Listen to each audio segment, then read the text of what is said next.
নমস্কার। আজ আমি যে বিষয়টি নিয়ে ভিডিও করব, যে বিষয়টি নিয়ে জ্যোতিষের আপনাদের সাথে আলোচনা করব, সেটি আমার দীর্ঘ বেশ কিছু পরিচিত মানুষ, যে সমস্ত মানুষ আমার কাছে জ্যোতিষ পরামর্শ নিয়েছেন এবং তাদের পরিচিত আত্মীয় পরিজনকে আমার কাছ থেকে জ্যোতিষ পরামর্শ নেওয়ার জন্য বলেছেন, সেই সমস্ত মানুষদের অনুরোধ, আমার বন্ধু বান্ধব, সর্বোপরি আমার যে সমস্ত মানুষ আমার শুভাকাঙ্ক্ষী, তাদের প্রত্যেকের অনুরোধে আজ আমি একটি ভিডিও জ্যোতিষ সম্পর্কিত একটি আলোচনা আপনাদের সঙ্গে করব। এবং সেই অনুরোধটি আর কিছুই নয়, জ্যোতিষের সর্বাধিক চর্চিত একটি বিষয় মাঙ্গলিক, অর্থাৎ মাঙ্গলিক কি। এই মাঙ্গলিক নিয়ে আমাকে বহু মানুষ পার্সোনালি হোয়াটসঅ্যাপ করে, ফোন করে বা বিভিন্ন সময় আমার থেকে জ্যোতিষ পরামর্শ নিতে এসে বহু রকমের আলোচনা করেন এবং অনুরোধ করেছেন যে এই বিষয়ে যদি আমি কিছু ভিডিও করি তাহলে সর্বোপরি হয়তো সকলেরই একটু সুবিধা হবে। তো যাই হোক, ভিডিওটি শুরু করার আগে আমি একটি বিশেষ কথা আপনাদের বলি, সেটা হলো যে আপনারা যারা আপনাদের নিজস্ব জন্ম কুষ্টি বা জন্ম পঞ্জিকা তৈরি করতে চাইছেন, তারা অবশ্যই নিচে দেওয়া নাম্বারে আমার সাথে যোগাযোগ করতে পারেন। কারণ জীবনের বহু ঘাত প্রতিঘাত, জীবনের বহু সময় এই কুষ্টি যদি আপনার করা থাকে, তাহলে পরে আপনারা নিজেরাই যে সময়গুলো আপনাদের মনে হবে বাধাপ্রাপ্ত হচ্ছে, সেই সময়গুলোই আপনি আপনার কুষ্টি খুলে মিলিয়ে নিতে পারবেন যে কেন সমস্যা হচ্ছে বা এই সমস্যা কতদিন থাকবে, কিভাবে মিটবে, তার সমস্ত বিষয় বিস্তারিত আপনারা পেয়ে যাবেন। তাই যারা নিজেদেরকে খুব ভালোবাসেন, নিজেদেরকে ঠকাতে চান না, তারা অবশ্যই নিজেদের জন্মকুষ্টি তৈরি করার জন্য আমার সাথে যোগাযোগ করতে পারেন। আমি দুরকম জন্মকুষ্টি করি, গাছ কুষ্টির মধ্যে একটি যেটি রোল হয় আর একটি খাতায়। এটা সম্পূর্ণভাবে যে যেভাবে রাখতে স্বাচ্ছন্দ্য বোধ করবেন তাকে আমি সেইভাবেই বিষয়টা বানিয়ে দেব। তো যাই হোক, এটা আমি আপনাদের জানিয়ে রাখলাম। এবার আসি মূল বিষয়, যে বিষয় নিয়ে আজকের ভিডিও, মাঙ্গলিক। প্রথমেই আপনাদের বলি যে মাঙ্গলিক কি। অনেকেই বলে মাঙ্গলিক দোষ, অনেকেই বলে মাঙ্গলিক যোগ, কিন্তু আমার ব্যক্তিগত মত হচ্ছে মাঙ্গলিক কোনো দোষ নয়, মাঙ্গলিক যোগ।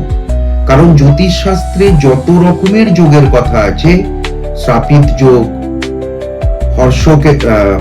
হর্ষ বিপরীত রাজযোগ, গজকেশরী যোগ, যত রকম যোগ আছে, বুধাদিত্য যোগ, আপনাদের কালসর্প যোগ, সবই যোগ। তাই মাঙ্গলিক আমার মতে যোগ। এবং এর পেছনে আরো একটি বিশেষ ব্যাপার আমি ব্যক্তিগতভাবে যোগ মনে করি, তার কারণ মাঙ্গলিক বিশেষ কিছু মঙ্গলের অবস্থানের উপর শুধুমাত্র নির্ধারণ হয় না, অনেক কিছু বিষয়ের উপর নির্ধারণ হয়। যারা যারা মাঙ্গলিক, আমি এমন বহু মানুষকে দেখেছি, যাদের চার্ট দেখেছি, তারা কিন্তু মাঙ্গলিক হওয়ার পরেও জীবনে প্রভূত উন্নতি করেছে শুধুমাত্র সেই মঙ্গলের জন্য। বেশ কিছু সময় তাদের হয়তো কিছু সমস্যা গেছে, কিন্তু সেই সমস্যাকে তারা ওভারকাম করে গিয়ে তারা কিন্তু ওই মাঙ্গলিকটার কারণেই একটা জায়গায় গিয়ে প্রতিষ্ঠা পেয়েছে, সফল হয়েছে। তাই শুধু শুধু ভয় না পেয়ে, শুধু শুধু দুশ্চিন্তা না করে বিষয়টাকে বুঝে নিতে হবে। তাই যে জিনিস সবসময় শুধু খারাপ করে না, মানে মূলত বিষয়টা হচ্ছে যে একটা ধারণা, একটা ভুল ধারণা যে মাঙ্গলিককে দোষ বলে দিচ্ছি কারণ এটা খারাপই করে, কিন্তু বিষয়টা তেমন নয়। জ্যোতিষ শাস্ত্রের যে কোনো যোগই শুধুমাত্র খারাপ করে না, সাথে ভালোও করে। তো শুধু শুধু আমার মনে হলো বলে আমি সেই বিষয়টা বা সেই যোগটাকে দোষারোপ করলাম, তার উপরে একটা দোষের স্ট্যাম্প মেরে দিলাম, বিষয়টা কিন্তু এরকম ভাবে ভাববেন না, বা এই ধরনের ভাবাটা কিন্তু এটা ভুল ভাবনা। তাই মাঙ্গলিক কোনো দোষ নয়, মাঙ্গলিক জ্যোতিষশাস্ত্রের একটি যোগ। তো এই ধরনের তো বহু যোগী আছে, আমাদের বিভিন্ন যোগের বিভিন্ন রকমের বিভিন্ন দিক আছে। তো আজ বিশেষত বা আজকে আমি যেটা নিয়ে বলবো মাঙ্গলিক। প্রথমত হচ্ছে যে মাঙ্গলিক যোগটা কি, এটা সবার আগে বুঝতে হবে যে মাঙ্গলিক যোগটা কি। মাঙ্গলিক যোগটা হলো মঙ্গলের জন্ম ছকে অবস্থানের একটা বিষয়, অর্থাৎ মঙ্গল জন্মছকে যে অবস্থান করে তার উপর নির্ধারণ করা হয় মাঙ্গলিক যোগ। তো প্রথমেই বলি যে অনেকেই হয়তো জানেন, আবার যারা জানেন না তাদের জন্য বলি যে লগ্নকে এক ধরে অ্যান্টি ক্লকওয়াইজ অর্থাৎ প্রথম হাউস মানে first house, fourth house, seventh, eighth এবং 12th হাউসে মঙ্গলের অবস্থান অনেকে মনে করেন যে মাঙ্গলিক, একদমই মাঙ্গলিক, কিন্তু এই মাঙ্গলিকটা হচ্ছে নিম্ন মাঙ্গলিক। অর্থাৎ মঙ্গল যদি কোনো জন্ম কুষ্টিতে, কারোর জন্ম ছকে, কারোর D1 চার্টে, লগ্ন চার্টে যদি পরে মঙ্গল প্রথম, চতুর্থ, সপ্তম, অষ্টম এবং দ্বাদশ ঘরে অবস্থান করে তাহলে সে মাঙ্গলিক, কিন্তু সেই মাঙ্গলিকটা হচ্ছে নিম্ন মাঙ্গলিক। কারণ শুধুমাত্র এই একটি ভাবে দেখে মাঙ্গলিক পাওয়া যায় না, এটিকে বলা হয় নিম্ন মাঙ্গলিক। তাহলে আর কি কি পদ্ধতি আছে দেখার?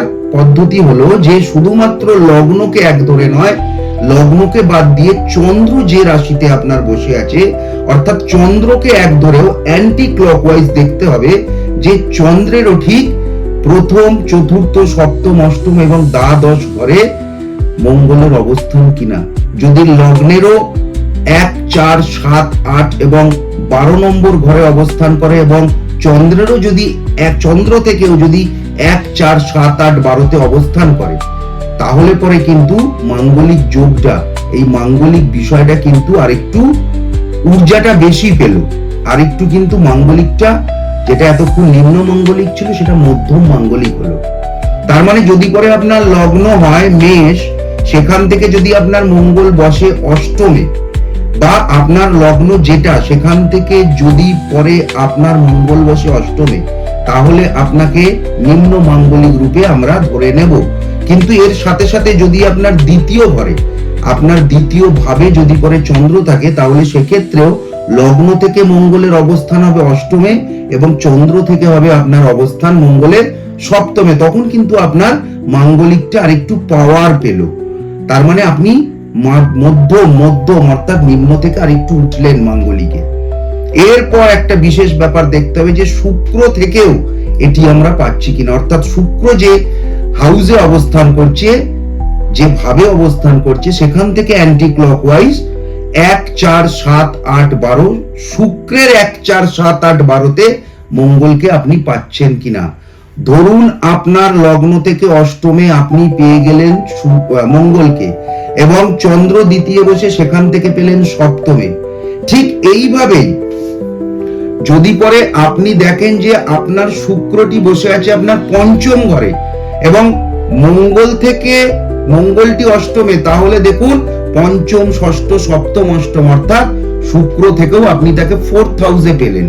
তখন পরে কিন্তু এই মাঙ্গলিকের পাওয়ার অনেক বেড়ে গেল, অর্থাৎ এটা কিন্তু উচ্চ মাঙ্গলিক বা এই মাঙ্গলিকের পাওয়ার অনেক বৃদ্ধি পেল।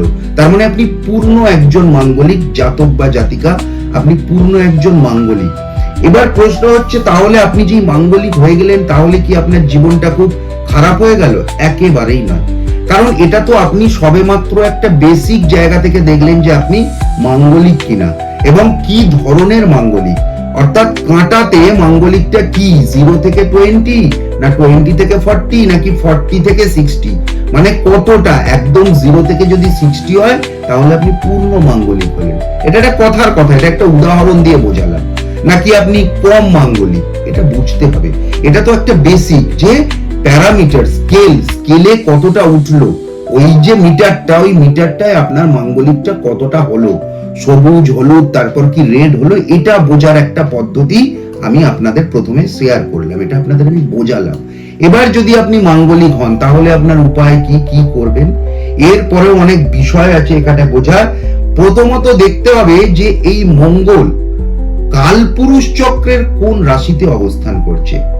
আবারও বলছি, তারপর দেখতে হবে কালপুরুষ চক্রের কোন রাশিতে এই মঙ্গল অবস্থান করে আছে, মানে আপনার সেই রাশিটা কততম ভাব, কোন ভাবে সে বসে আছে, অষ্টম ভাব, সপ্তম ভাব, দ্বাদশ ভাব, চতুর্থ নাকি লগ্ন। যদি পরে হয় তাহলে পরে কোন রাশি কালপুরুষ চক্রের সেটি কততম রাশি। কালপুরুষ চক্রের কি আপনার হতেই পারে সেটা চতুর্থ, কিন্তু দেখা গেল আপনার সেটা চতুর্থ হাউস হয়ে দেখা গেল যে সেটা মকর রাশিতে পড়েছে, না কুম্ভ রাশিতে, না বৃশ্চিক রাশিতে, না কন্যায়, না তুলায়, কোন রাশিতে পড়েছে, কালপুরুষ চক্রের কততম রাশিতে, তার উপরে কিন্তু মাঙ্গলিক কার্যকারিতা কতটা হবে, তার প্রভাব কি হবে, সেই বিষয় কিন্তু প্রযোজ্য হয়। তখন তার প্রভাব কিন্তু ওখান থেকে আপস এন্ড ডাউন করতে শুরু করে। তারপরের বিষয় দেখতে হবে যে এই মঙ্গলটি আপনার যে হাউসে বসে আছে, সপ্তম, অষ্টম, চতুর্থ, দ্বাদশ বা ফার্স্ট হাউস, যেখানেই তার কতটা ডিগ্রি প্রাপ্ত হয়েছে। এই ডিগ্রি যেই আপনি পেয়ে যাবেন, মঙ্গলজি একটা ডিগ্রি পেল, যে রাশিতে ডিগ্রিটা পেল সেখানে একটা নক্ষত্র আছে, সেই নক্ষত্রের সাথে মঙ্গল আছে, মানে মঙ্গল যে নক্ষত্রটিকে পেয়েছে সেই নক্ষত্র পতির সাথে মঙ্গলের সম্পর্কটা কিরকম, কি ধরনের, তারপরে এই বিষয়টি দেখতে হবে যে কি ধরনের মঙ্গলের সাথে সেই যে নক্ষত্র পেয়েছে সেই নক্ষত্রপতির সম্পর্ক, সেই নক্ষত্রপতির জন্ম চাটে কি ধরনের অবস্থা, এই বিষয়টা তারপরে কিন্তু আপনাকে বুঝতে হবে। এরপরে আরো একটি বিষয় আছে, সেটি হলো যে আপনার এই মঙ্গল, আপনার জন্মছকে থাকা মঙ্গল, এটি কোন কোন ভাবের ভাবাধিপতি। শুধুমাত্র একটা ভাবের তো ভাবাধিপতি সে নয় সে যদি পরে আপনার যেখানেই বসুক, সাতে বসুক, অষ্টমে বসুক, সপ্তমে বসুক, চতুর্থে, দ্বাদশে বা লগ্নে যেখানেই বসুক, হয়তো দেখা গেল যে আপনার মঙ্গলটি হয়তো তৃতীয় পতি এবং দশম পতি, অর্থাৎ 3 নম্বর ভাবের ভাবাধিপতি এবং দশম ভাবাধিপতি, এই মঙ্গল হয়তো আপনার লগ্নে বসে বা ফোর্থে বসে বা সপ্তমে বা অষ্টমে বা দ্বাদশে বসে। তারপরে দেখা উচিত যে এই মঙ্গলটা আপনার জন্মছক অনুযায়ী, আপনার যে ব্যক্তিগত জন্মছক, সেই জন্মছকে এই মঙ্গলটি কোন কোন দুটি ঘরের অধিপতি, অর্থাৎ কোন দুটি ভাবের অধিপতি। তারপর কিন্তু আপনাকে সে এবার ফল একটা জায়গায় আপনি পৌঁছতে পারবেন, সে কোন ভাবাধিপতি অর্থাৎ কোন হাউসের লর্ড হয়ে সে আপনার জন্মছকে কোন হাউসে বসে, লগ্ন থেকে কত নম্বরে, চন্দ্র থেকে, আমি কিন্তু পুরোটাই বলছি যারা পূর্ণ মাঙ্গলিক অর্থাৎ যাদের পাওয়ার খুব বেশি তাদের কথা। তো এর পরে কিন্তু আরো একটি বিখ্যাত, মানে আরো একটি বিশেষ বিখ্যাত বিষয় আছে এখানে, যে এই যে আমি মাঙ্গলিক হলাম, এই মাঙ্গলিক আমি পূর্ণ, আমার হয়তো সব খারাপ, এই অবধি হয়তো দেখা গেল একটা বিচার করে যে আমার সব খারাপ, তাহলেই কি আমার বৈবাহিক জীবন বা আমার ব্যক্তিগত সুন্দর জীবন ভেঙে যাবে? তা কিন্তু নয়। যদি পরে এই মঙ্গল সপ্তম ভাবাধিপতি হয়ে অষ্টমে অবস্থান করে তাহলে কিন্তু একটু সমস্যা আছে। যদি পরে সপ্তম ভাবাধিপতির সাথে এই মাঙ্গলিক অষ্টম, মঙ্গলের এই পাওয়ার নিয়ে মঙ্গল যদি অষ্টমে অবস্থান করে তাহলে সমস্যা আছে। বৈবাহিক জীবনের ক্ষেত্রে আমি শুধুমাত্র বলছি, যারা মাঙ্গলিকের সাথে শুধুমাত্র বৈবাহিক জীবনকে অত্যন্ত বেশি করে গুরুত্ব দেন, এই কথাটা আমি শুধু তাদের বলছি। আবারও বলছি, ধরুন আপনার বৃশ্চিক রাশির যে ঘরটি, ধরুন, আবারও বলছি এটা ধরুন একটা এক্সাম্পল, ধরুন, আচ্ছা ছেড়ে দিন, ধরুন হ্যাঁ আপনার বৃশ্চিক রাশি বা আপনার মেষ রাশির ঘরটি আপনার সপ্তমপতি, সেই সপ্তমপতি মানে সেই সপ্তমের ভাবাধিপতি মঙ্গল অষ্টমে অবস্থান করছে তুঙ্গস্থ বা প্রচন্ড ভাবে পূর্ণ মাঙ্গলিক রূপে, তখন কিন্তু আপনার বৈবাহিক জীবনে সমস্যা আসতে পারে। এই কারণে বলছি, কারণ এর পরেও বিষয় হচ্ছে যে এই মঙ্গলের উপর কোন গ্রহের দৃষ্টি আছে, কার অ্যাসপেক্ট আছে। মঙ্গলের উপর যদি পরে বৃহস্পতির দৃষ্টি থাকে তাহলে কিন্তু আপনার জীবনের ফল বা আপনার এই মাঙ্গলিক যে প্রভাব, সেই প্রভাব কিন্তু অন্যরকম হবে। যদি পরে শনির দৃষ্টি থাকে তাহলে অন্যরকম হবে, যদি পরে শুক্রের দৃষ্টি থাকে অন্যরকম হবে। যে কোনো গ্রহ যদি মঙ্গলের উপর দৃষ্ট হয় এবং কি ধরনের দৃষ্ট, সেটার উপর কিন্তু আপনার এই মাঙ্গলিকের যে ক্রিয়াকলাপ, যে প্রভাব, সেগুলো কিন্তু পাল্টে যাবে। বৃহস্পতির দৃষ্টি পঞ্চম, সপ্তম, নবম, 3টে দৃষ্টি যদি হয়, শুধুমাত্র বৃহস্পতির দৃষ্টি বলে যদি এক কথায় বিষয়টা ছেড়ে দিই তাহলে বিষয়টা ওই এক জায়গাতে গিয়ে আটকে যাবে। কিন্তু বৃহস্পতির 3টে দৃষ্টি, পঞ্চম, সপ্তম, নবম, কোন দৃষ্টি পেয়েছে, সেই বৃহস্পতি কোন দৃষ্টিটা পেয়েছে মঙ্গল, এবং সেই বৃহস্পতির ডিগ্রিটা কত, মঙ্গলের ডিগ্রিটাই বা কত, বা শনির যে দৃষ্টিটা পেয়েছে মঙ্গল, তো সেই শনির দৃষ্টিটা কত, শনি কোন রাশি থেকে দৃষ্টিটা দিচ্ছে, মঙ্গলের ডিগ্রিটা কত, কোন রাশিতে সে কিন্তু সপ্তম অষ্টম দ্বাদশ চতুর্থ বা লগ্নে গিয়ে মাঙ্গলিক হয়েছে, বিষয়টা কিন্তু দেখতে হবে। আরো একটা জিনিস দেখতে হবে যে শনির কোন দৃষ্টিটা পড়েছে, তৃতীয় সপ্তম না দশম দৃষ্টি পড়েছে। যেমন বৃহস্পতির ক্ষেত্রে দৃষ্টি দেখতে হবে কোন দৃষ্টি পড়েছে, প্রত্যেক দৃষ্টি কিন্তু বিভিন্ন বিভিন্ন, তাদের স্তরগুলো আলাদা, শুধুমাত্র দৃষ্টি দিলাম মানেই নয়। সমসপ্তম দৃষ্টির যে জোরালো ব্যাপার, যে বিষয় সোজাসুজি দেখার যে বিষয়, সেটা তৃতীয় দৃষ্টি বা নবম দৃষ্টি বৃহস্পতি বা শনির তৃতীয় দৃষ্টি সব তো সমান নয়, বা শনির দশম দৃষ্টি সব সমান নয়, দৃষ্ট হয়েছে কিনা কোনো গ্রহের দ্বারা। তারপরে দেখতে হবে যে যে গ্রহটা মাঙ্গলিক যে ঘরে হয়েছে, সেই ঘরের অধিপতি কোনোভাবে মঙ্গলের সাথে ক্ষেত্র বিনিময় করেছে কিনা, কোনোভাবে মঙ্গল যে রাশিতে বসেছে সেই রাশির অধিপতি গিয়ে মঙ্গলের ঘরে বসেছে কিনা, এই বিষয়টা দেখতে হবে। কোন রকম ভাবে দেখতে হবে যে মঙ্গল কাকে পেয়েছে, কনজাংশন কাকে পেয়েছে, কার সাথে। ভেতরে দেখতে হবে ভাবস্ফুটে গিয়ে মঙ্গল কি, নবাংশে মঙ্গলের ওজনটা কত, মঙ্গল গ্রহটা নবাংশ চাটে D9 চাটে তার বল কত, ওজন কত, এই বিষয় কিন্তু দেখতে হবে। তো আজকে আমি যে বিষয়টা বললাম, এই পুরো বিষয়টা কিন্তু একটা মানুষের, একটা জাতক, একটা জাতিকা, একটা ব্যক্তির মাঙ্গলিক দেখার, মাঙ্গলিকের প্রভাব বোঝার, মাঙ্গলিক শুধুমাত্র খারাপ, এই যে বিষয়, এই বিষয় যাতে মন থেকে মুছে ফেলে, মন থেকে ভয় মুছে ফেলে যাতে সামনের দিকে সুষ্ঠুভাবে সুন্দরভাবে এগোনো যায়, তার জন্য আমি কিন্তু এই বিষয়গুলো এত ডিটেলিং এ আজকে আলোচনা করলাম।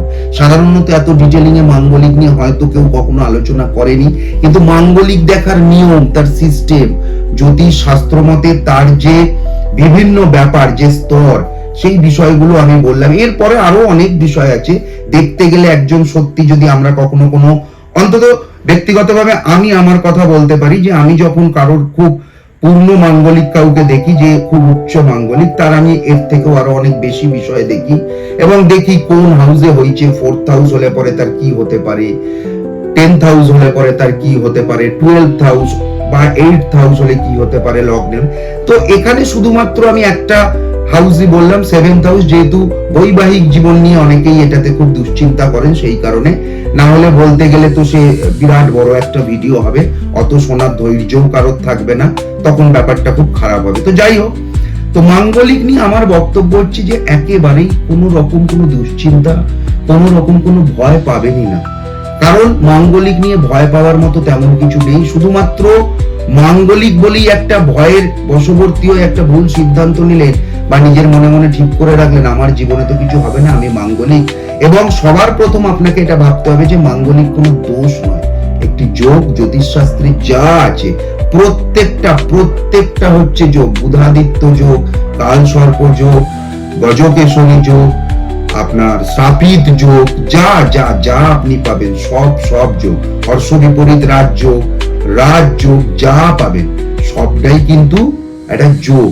তাই শুধু শুধু দোষ বা মঙ্গলকে এরকম ভাবে দোষারোপ না করে, মাঙ্গলিক বিষয়টাকে নিয়ে খুব ভালো করে বুঝুন। বুঝতে না পারলে ভালো জ্যোতিষ, যার এই বিষয়টায় জ্ঞান আছে, তার সাথে গিয়ে আলোচনা করুন, দেখবেন যে সে আপনাকে পথ দেখিয়ে দিয়েছে।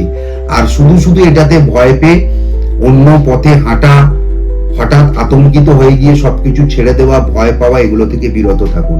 আবারও বলছি, শুধু মাঙ্গলিক নয়, এরম বহু যোগ আছে, যে সমস্ত যোগ কিন্তু মানুষকে শীর্ষে পৌঁছে দিয়েছে। সামান্য 20 যোগ যাদের হয়, তাদের জীবনে কিছু হোক আর না হোক, কি হলো না হলো ওটা পরের বিষয়। একটি কথা আমি বলে যাই, যাদের 20 যোগ, যাদের চন্দ্র শনির যোগ আছে, তারা কিন্তু পৃথিবীর বিখ্যাত সব ক্রাইসিস ম্যানেজ করে। পৃথিবীর, বিশ্বের যত বড় বড় ক্রাইসিস ম্যানেজাররা আছে, যত বড় বড় দেশের ক্রাইসিসকে ম্যানেজ করা লোক, তাদের প্রত্যেকের কিন্তু চন্দ্র আর শনির যোগ আছে, কিন্তু সেই যোগই 20 যোগ। যাই হোক, সে সমস্ত যোগ নিয়ে আবার ভবিষ্যতে বা পরে কখনো আমি ভিডিও করব, 20 যোগ, শ্রাপিত যোগ, এ সমস্ত যোগ নিয়ে, শনি কেতুর যোগ নিয়ে। দেখবেন খুব মজা পাবেন। সুতরাং যোগকে ভয় পাবেন না, ভয় না পেয়ে সামনের দিকে এগিয়ে চলুন। কোথাও যদি বিন্দু মাত্র কোনো সংশয় থেকে থাকে নিজের জন্ম ছক নিয়ে, তাহলে পরে অবশ্যই ভালো জ্যোতিষীকে দিয়ে সেটা দেখিয়ে সেই বিষয়টাকে আপনারা মিটিয়ে ফেলুন। তো যাই হোক, আমার এই ভিডিও যদি আপনাদের ভালো লেগে থাকে তাহলে আমারও খুব ভালো লাগবে, এবং আপনাদের অনুরোধে আজ আমি এটা করতে পেরে আমি সত্যিই আমার খুব ভালো লাগছে। তো শুধু চিন্তা না করে, দুশ্চিন্তা না করে মনের আনন্দে থাকুন, সবকিছু নিয়ে ভালো করে চলুন। কোথাও কোনো সমস্যা হলে অবশ্যই চার্ট দেখিয়ে নিন। ততদিন পর্যন্ত আমি যতদিন পর্যন্ত আমার নতুন কোনো আপনাদের বিষয় বলি, ততদিন পর্যন্ত সকলে সুস্থ থাকুন, ভালো থাকুন, আনন্দে থাকুন।